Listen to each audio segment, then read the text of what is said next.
my name is Shelly Bynum, and today I'll be doing a book talk for you. The book that I'll be talking about is titled Goin' Someplace Special by Patricia Mckissack and Pinkney. And some other titles of books that they have also written together are titled Mirandy and Brother Wind and The All I'll Ever Want Christmas Doll. So I'm just going to tell you a little bit about this book that they wrote, Goin' Someplace Special. It's all about this little girl right here on the front cover, Patricia, and she wakes up one morning and really wants to go on this trip all by herself to this someplace special because she really wants to go there. She really wants to go by herself, and her grandmother lets her go. And she has to take buses by herself and walk the streets by herself and go into certain buildings all by herself just to get to this someplace special. But along the way, along her journey, she realizes that she's not allowed to sit in certain places at the bus, and she's not allowed to go in certain buildings, and she can't sit on certain benches because of the color of her skin. And this book obviously takes place back in the segregation days, and she gets really hurt and really upset by what people say to her and the signs that read whites only, and she just is so upset that she's not allowed to do these certain things just because of the color of her skin, and she gets really down and sad. But there's a lady there that really inspires her and motivates her to be who she is and not to let anyone offend her and get her down, so she continues on her journey, and she does end up at this someplace special. And I'm not going to tell you what that someplace special is because that's the whole fun about this book. It leaves you guessing at where this place is because along her journey she makes so many stops and you think, okay, this place must be it. But then she moves on, and so it leaves you guessing and wondering and making predictions about what this book is, and that's why I love it, and that's why I really enjoyed it. So I'll read you two passages of this book to kind of help you understand and get a little taste of what it's about. So the first passage that I'm going to read to you is just the beginning, and it just helps set up the premise of the story. So it says, Trisha Ann was about to burst with excitement. Crossing her fingers and closing her eyes, she blurted out a question.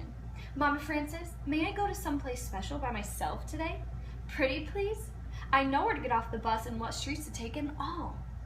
Although it had another name, Trisha Ann always called it someplace special because it was her favorite spot in the world. Please may I go? Pretty please with marshmallows on top? I don't know if I'm ready to turn you loose in the world, Mama Frances answered, tying the sash of Trisha Ann's dress. Going off alone is a mighty big step. I'm ready, said the girl, taking a giant leap across the floor. See what a big step I can take? Okay, and the next passage, so that just kind of set up of like she's going on this journey and she's excited and she really wants to go, and how she calls it someplace special even though that's not the real name. So right off the beginning it leaves you wondering, okay, well what's this real special place titled? And so then the second passage I'm going to read to you is just kind of what she experiences along her journey and what people say to her and what she goes through. So to set it up, she just got pushed into this really nice fancy hotel where she's not supposed to be. So here we go. Somebody pointed at her. What is she doing in here? It seemed as if the whole world had stopped talking, stopped moving, and was staring at her. The manager pushed his way in front of the crowd. What makes you think you can come inside? No colored people are allowed. And he shooed the girl away with his arms. Trisha Ann backed out, shaking her head. I didn't mean, she said, trying hard not to cry. So this passage just kind of gives you an idea of how rude people were to her, even though she's a little girl, and it's just because of her colored skin, and so that just gave you an idea of what she was going through on her journey to that special place. I loved this book, I truly did, and I thought it was great for many reasons. It was kind of an emotional book, and it got your mind thinking and got you kind of like allowed you to be put in her position and in her place of what they went through in those days. And I just really wanted to give her a hug and just let her know, you know, people love her and she can't do anything, and just to really just be there for her. So just that connection that I made with that girl was with the little girl was just cool, and just the story and the guessing and the predictions that you made to figure out the ending of the story was awesome. And once you found out the end and you found out the someplace special, it was just really sweet and really touching of a story. It really was, and I would definitely recommend this book. Absolutely, I would recommend this book.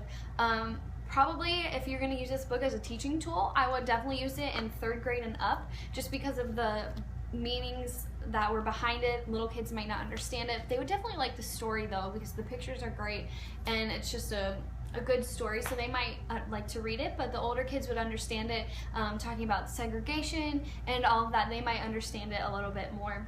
So like I said, I would definitely use it in history because of the time period, and talking about segregation, and it allows students to see from a child's point of view. And that's why I really loved it, because you hear about segregation and you hear a lot about it, but here you can see it from just a little girl's point of view and what she had to go through. And there's even a point in the story where a little white boy invited her to come see this show with him, but she wasn't allowed in the building. She wasn't allowed in the same seats that he was in, and he was just so confused, and he wanted to be her friend, and he wanted to have her come with him, but she wasn't allowed, and they just didn't understand that. So to see that side of the story was really cool. I would definitely use it for writing, or still again for history of order of events, because she went to a couple different spots along her journey, so you could talk about ordering and what happened next, kind of deal. And for writing too, when I was reading this book, I immediately thought of they could write about their someplace special. If they don't have one, they could maybe make it up with creative writing or descriptive writing, and they could tell me their someplace special and why it's someplace special to them. And so that's why I really connected with this book, because I myself have a someplace special that I always love to be in, and who I love to meet there and just sit with and talk with and just be myself with. And so I just really understood, this girl, of why she really liked being there and why she wanted to be there. And so I just thought that this was a great book, and I would definitely recommend it, and it's definitely going in my future classroom. And so I think you should read it so you can figure out where someplace special is. So I hope you enjoyed it, and thank you for listening.